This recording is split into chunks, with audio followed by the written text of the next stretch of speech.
Συνεταιριστική είναι από την ίδρυσή της το 1978 μια ξεχωριστή εταιρεία.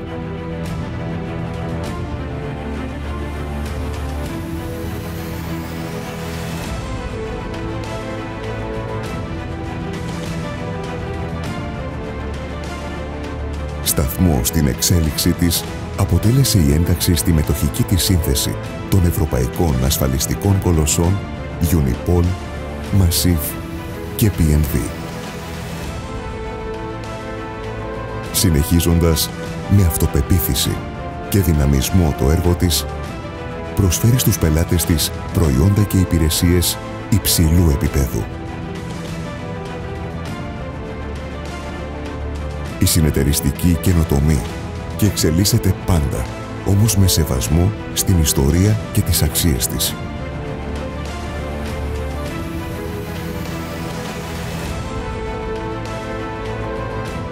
Όραμα και διαχρονικός στρατηγικός στόχος της εταιρείας είναι να στηρίζει τους πελάτες και τους συνεργάτες της με αφοσίωση και αξιοπιστία.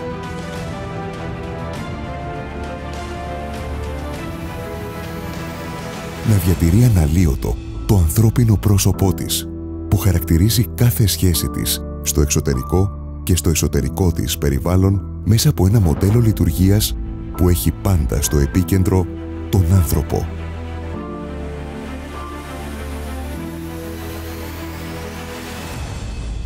Η πορεία της εταιρείας είναι συνδεδεμένη με σημαντικές επιτυχίες που την καθιστούν σημαντικό παράγοντα της σημερινής ασφαλιστικής αγοράς στην Ελλάδα.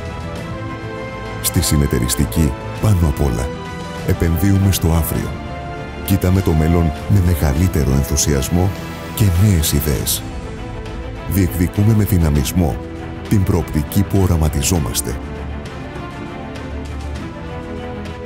Μαζί γυρίζουμε σελίδα.